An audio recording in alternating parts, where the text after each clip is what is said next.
Today we will basically discuss about load balancers. Today we will basically discuss about load balancer and gateway.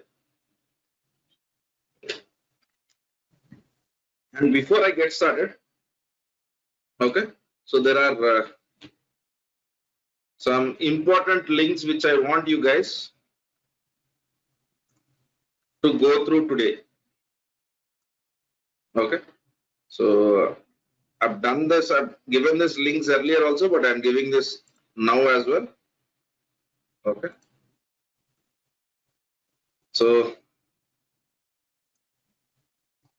first is Linux big picture. Okay, and what is shell and terminal, or I'll put it in this way. Okay, Linux videos, I want you to refer here. Before coming into tomorrow's class, I would assume that you have gone through all of these videos, because from tomorrow onwards we will be creating Linux machines and doing some work there. Okay, and now you might need to create a Linux machines in your laptop. So for that reason, I am giving you a couple of more links. Okay, Azure account creation. For the people who are interested in Azure account creation, you can refer here, and Azure Linux VM creation.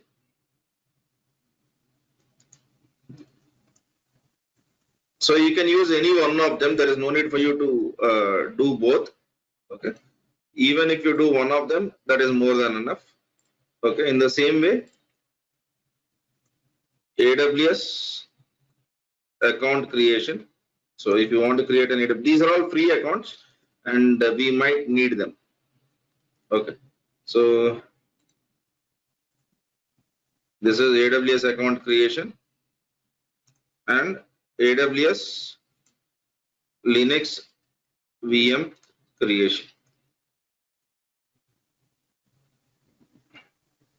All right. Okay. So please ensure that you go through this, because we need to get into hands-on as well. Okay. Fine.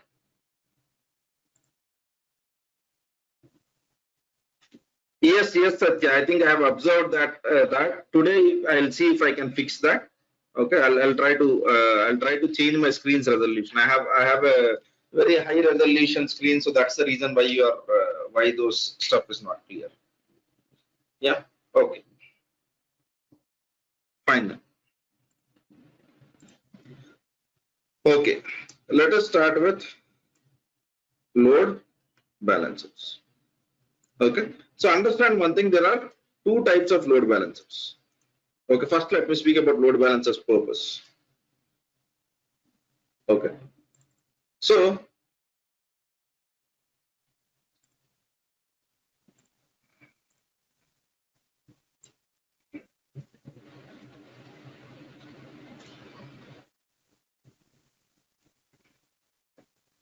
okay.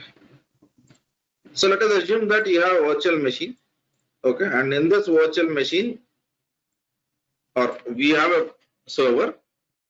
Let me not use this. Let me use server.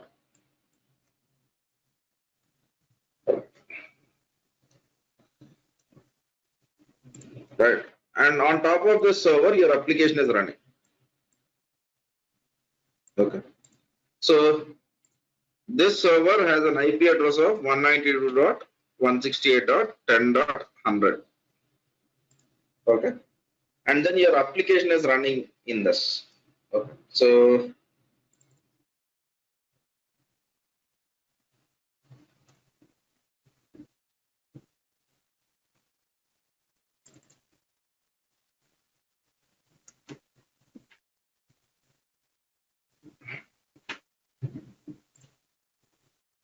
let me find a better icon. That's the reason. Okay, this looks okay. So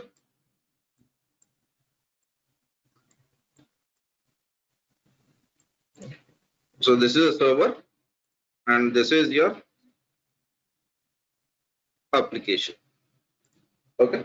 So now whenever a user wants to access your application, okay, he might be using a browser, and then he might be from the browser, he might be accessing this application by using a URL which is something like http://192.168.10.100. Okay. Am I clear on this? So straightforward, right? So you have a server has an IP address, and on the server your application is running, and you access the application by server's IP address, right? Or let us assume that your server has a name, right? Something like insurance.internal.qt.com. So let us assume that this is your server's name. So this is IP address and this is host name. So you might be either using this or you might be trying to tell http://insurance.internal.qt. Okay. Right. Fine. Now this is a straightforward scenario. Okay. Let me try to preserve this.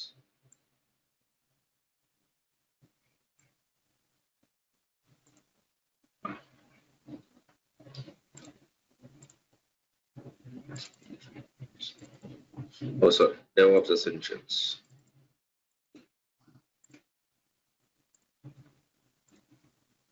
Okay. So, scenario. Okay. We have an insurance application running on a web server. I'm calling it as a web server because I'm quite sure that I can use these terms now. Okay. And users can access this application by using http://IP address or host name. Okay. And that is exactly what we have done over here. So we have saved this image as DevOps 8 or 7. Okay. Right. 7.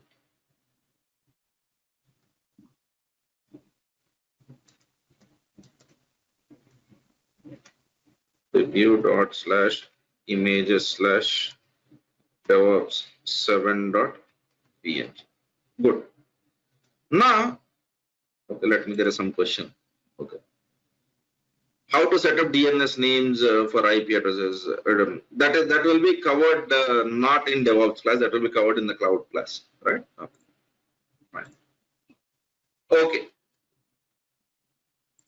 Fine then. Now you have the scenario. Okay. Now what has happened is the users of your application have increased. So then typically what you might have is, okay, you might have, okay, more than one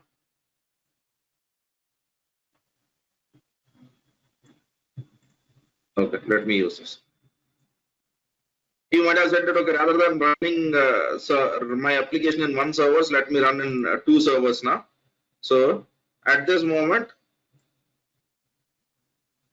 let us assume that my server is running on the second machine. And now if you see, I have two IP addresses. Okay. So the IP of this is 192.168.10.100 and host is basically, let me call it as insurance1.qt. Okay, I'll give simple name. Okay, right. So over here I'll give insurance2.qt. Now what will the user do? What will the user do now? So should the user use insurance 1 application, or should the user use insurance 2 application, or should the user use 192.168.10.100, or should the user use 192.168.10.10? What do you think user should use?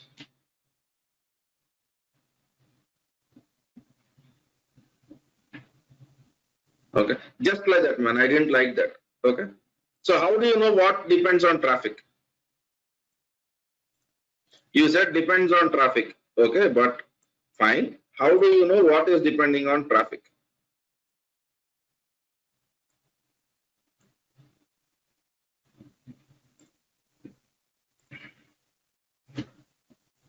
Okay, any IP or host name can be used, right?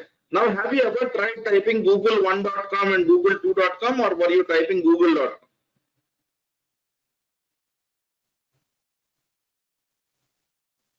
So how does a user access these two? So me as a user, I should not be worried about what is happening on the servers, right? So for that reason, basically what organizations do is they use something called as, okay, I'm using, okay, let me use this. They create something called as load balancer. Okay, load balancer. And load balancer might have a name which is called as insurance dot, or let me put it in this way. Okay, host is insurance.qt. Okay, so now the user will access the application by typing http://insurance.qt. Am I clear on this? And now load balancer might forward the traffic to this or this, depending on what are the rules which you have configured over. Now, if you have 2 servers running your application or 200 servers running your application, it will not matter for a user, because user accesses your application by accessing the load balancer, not your server. Is that making sense now? So I need not know what are the IP addresses of your servers. I need not know what is the host name of your server. I just need to know what is my load balancer's IP addresses. Is this making sense?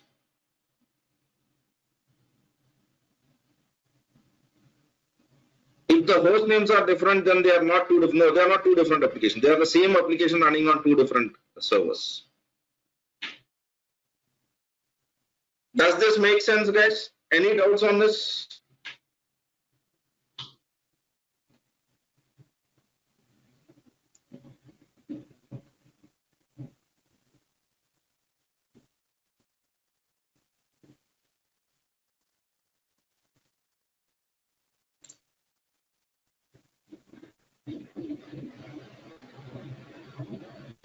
Right. Yes. This is exactly what we call as load balancer. Okay. So first, are we clear about load balancer now? Why do we use load balancer? Because we might not want to worry about what is happening in your infrastructure, right? Users will be accessing your load balancer, and load balancer will forward the request. Load balancer will forward the request. Now, let me save this and let me call this as 8. Okay. Right. Now, when number of users are increased, okay, one server cannot handle the load. So we increase number of servers running the same application. Okay. The problem in this case is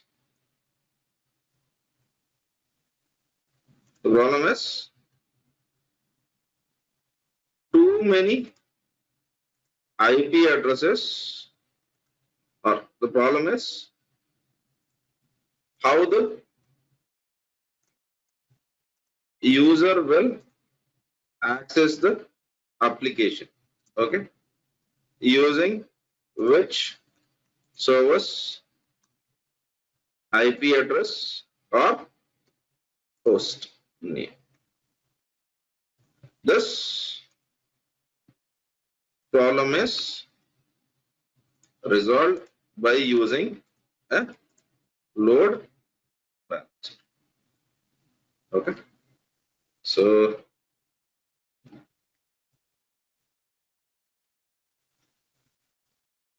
right, the load balancer, okay, redirects the traffic sent to it and distributes among multiple servers depending on the behavior configured by the in the load balancer. The most easiest configuration is round robin. If you send a request for one time, it will send to this server. Second request this server. Third request this server. Fourth request this server. Sometimes we have many concepts that come into it, which is called as sticky sessions. Right? Sometimes we might basically say that okay, send the load to the server, which is basically free in terms of CPU, in terms of whatever it is. It depends on what is your scheduling algorithm, what is your routing algorithm, how do you route the traffic. Okay, but that is all fine. So are we clear on load balancer over here so far? Yeah. Okay. Right. Yeah. Load balancer is a server. It is also a software that is installed on a server. As simple as that. Yeah. Right. Okay. Now load balancers are of two types. Okay. The first load balancer is called as layer 4 load balancer. The second one is layer 7 load balancer. Okay.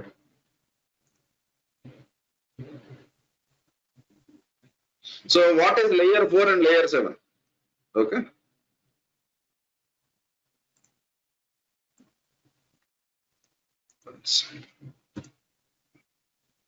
I am quite sure that you might have looked into this image. Okay. Sometimes during your graduation. Okay. Saying that, okay, these are the 7 layers of your networking model. We have the 7 layers which are physical layer, data link layer, network layer, transport layer, session layer, presentation layer, and application layer. So when I say layer 4 load balancing happens at the layer 4, which is a transport level, and layer 7 happens at a application level. Layer 4 happens at a transport level, and layer 7 happens at a application level. Okay. Yes. So to make it more simple, layer 4 load balancer operates on transport layer.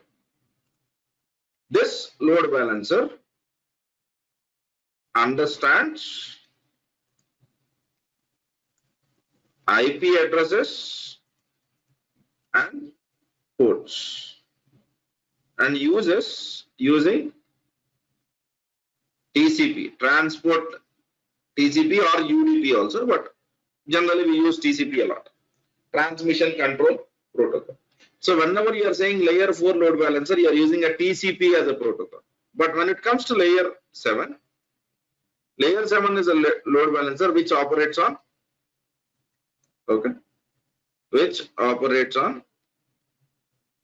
application layer.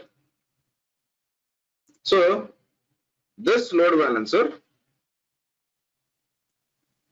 understands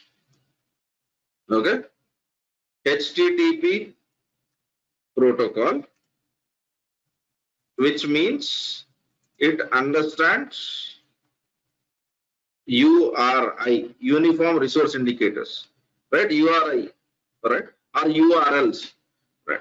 qt.com/DevOps, that is the URL. Okay, so am I clear on this? Layer 4 load balancer and layer 7 load balancer. This is used if the load balancing is done to web servers or app servers which expose HTTP. Okay, this might be used, or this will be used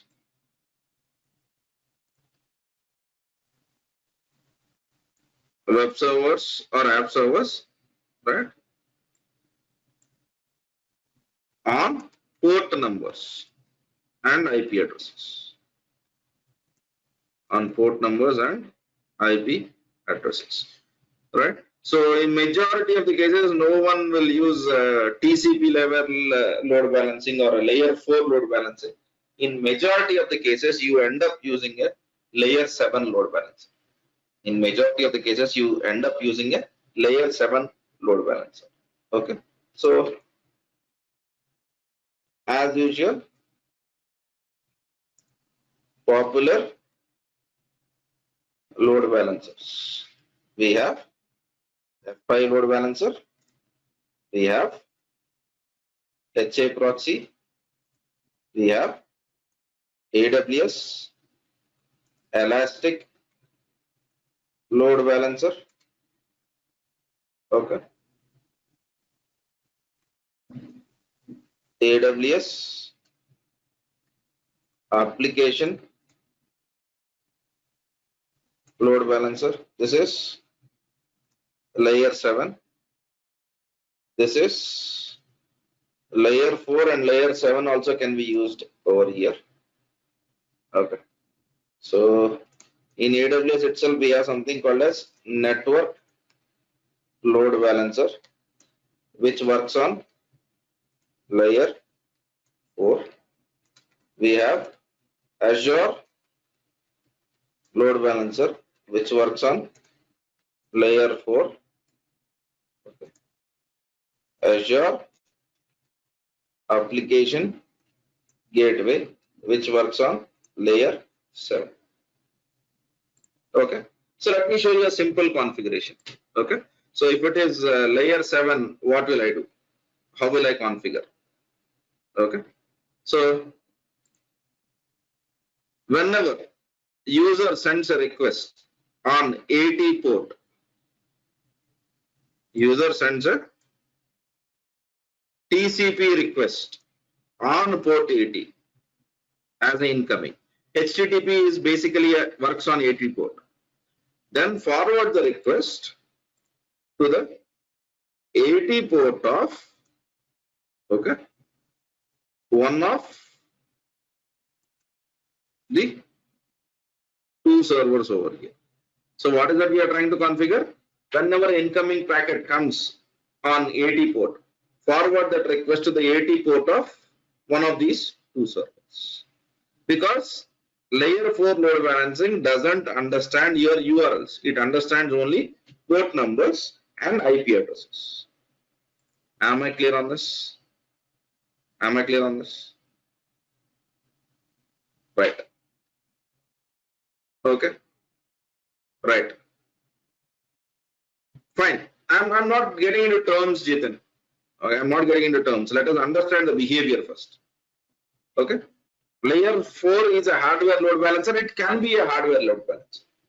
Okay. It can be a hardware load balancer. Okay. Right. But if it is a layer 7 load balancer, then what I would do is, okay. So whenever a request comes, okay, which is on insurance.qt, okay, which is a HTTP request on insurance.qt, forward that to one of two servers. So if you see, in the earlier case I was using, whenever the incoming request comes on port 80 on the load balancer node. Here I am not doing that. Here I am trying to tell you whenever request comes at, okay, on HTTP using the URL, which is insurance.qt, send it to this. Okay, now the advantage of this, let me try to tell you. Okay, so now let me try to put one more server over here. Okay, just for the namesake. Okay, and this server, I'll just simply try to tell that it is also an application which is contact us. Okay, and contact us is altogether a different application. Contact us is altogether a different application. I can try to tell that whenever a request comes at insurance.qt, whenever a request comes at insurance.qt, forward the request to one of these two applications. But whenever the request comes with insurance.qt/contact us, forward the request, okay, to this. So now what is saying, I can use one load balancer, okay, and based out of the URIs which users are typing, I can forward the request to different application servers. If my architecture has that, that is what a layer 7 load balancer is. Okay. In Kubernetes, this load balancer, layer 7 load balancer is called as ingress. Okay. Tomorrow when we learn Kubernetes, this layer 7 load balancing is called as ingress. Okay. If we have many servers, do we need to define all the conditions? Yes, sir. You have to, right? Who will define it for you? You have to define it for yourself. Load balancer is it placed behind the firewall? It depends on what is the kind of connectivity which you are trying to do. So sometimes people expose only load balancer to the public. Rest of all of the infrastructure might be in private. In some cases, your load balancer itself might be in your private network. That is a choice. Okay.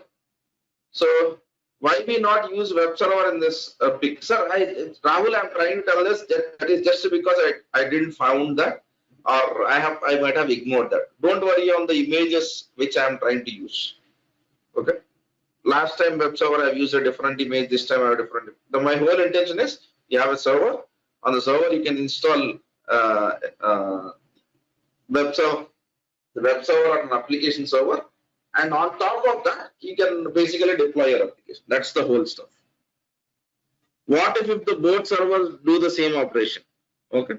Let it be. You have configured the URLs. Your load balancers are not intelligent, Madhav. Please understand that. They work based out of the rules which you configure. Okay. They work based out of the rules which you configure. If you have said that both applications do the same, but if you have configured differently, load balancer will not be intelligent enough to identify what they happen. Right? Load balancer will always be on the server side, sir. If it is on the client side, every client needs to have a load balancer, right? So Google load balancer should be installed in your home.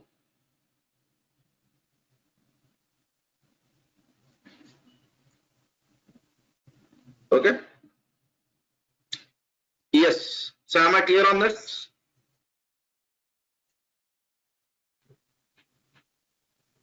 Load balancer fails, then your application will stop. That's where you need to find out the alternative plan. If this load balancer fails, what should happen? Okay, that should be part of your architecture.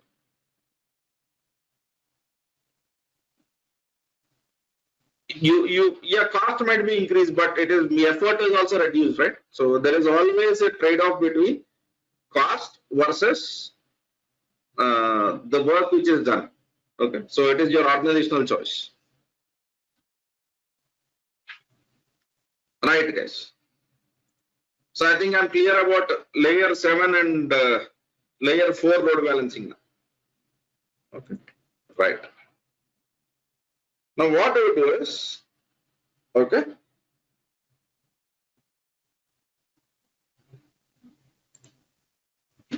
yes.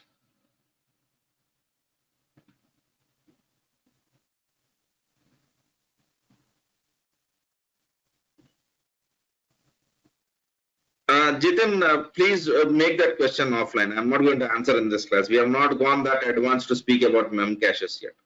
Okay.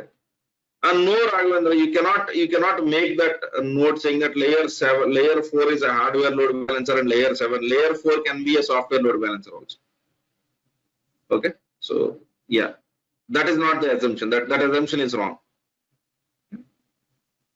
Right. Yes.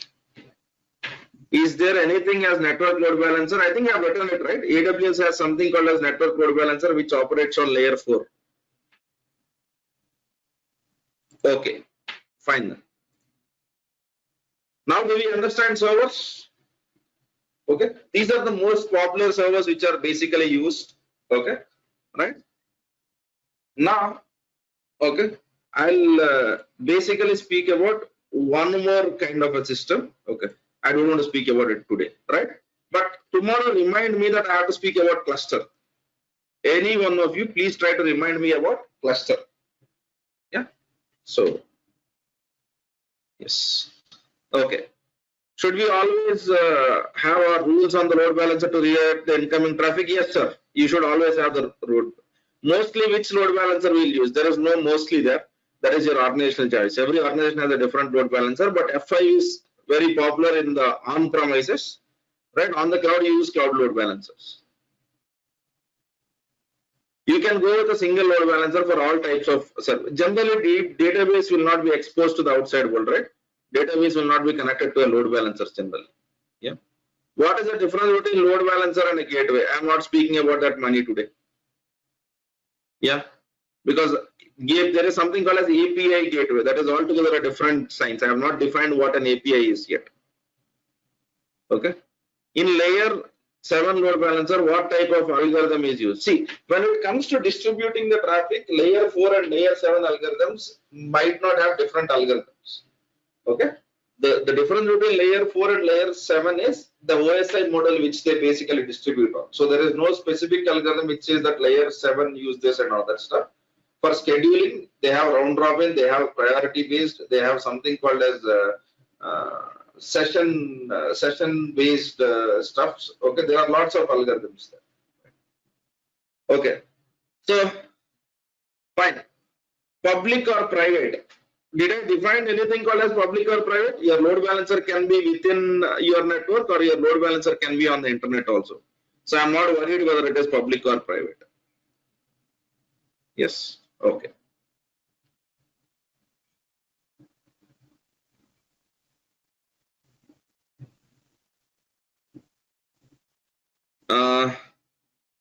Three different load balancers, not two different load balancers, layer 4 and layer 7.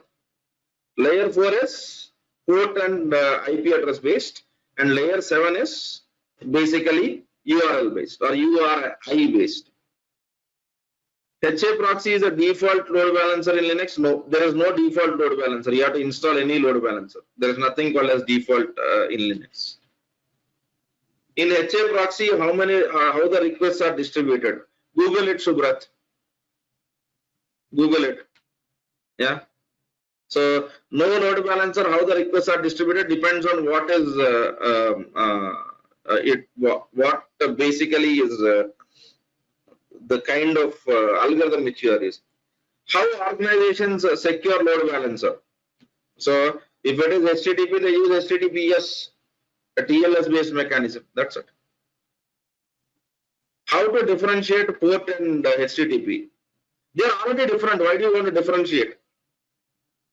Avi, your question is like how to differentiate laptop and water plant. They're already different, right? They're not same. Okay. Port is different and HTTP is different. Yeah. Okay. That's fine. Okay. If you know this OSI model, okay, layer 7 knows about layer 6, layer 4, layer 3, you can go on and on. Okay. Layer 7 is knowledge of all of the 6 layers plus 7th layer. That's where HTTP becomes port 80. Okay, please go through this networking stuff. Yeah, this is part of everyone's engineering curriculum.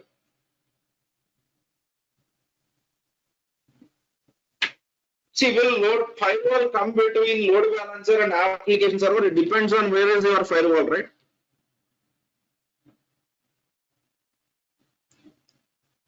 So it depends on where is your firewall. If your firewall is not present there, it will not come in between. If you have put a firewall to process the rules, it will come in, right? Firewall has nothing to know about web server, application server, and all of that. The only thing which it knows is when it has an incoming into it, it will try to access the rules. If there is no firewall, it will not access them.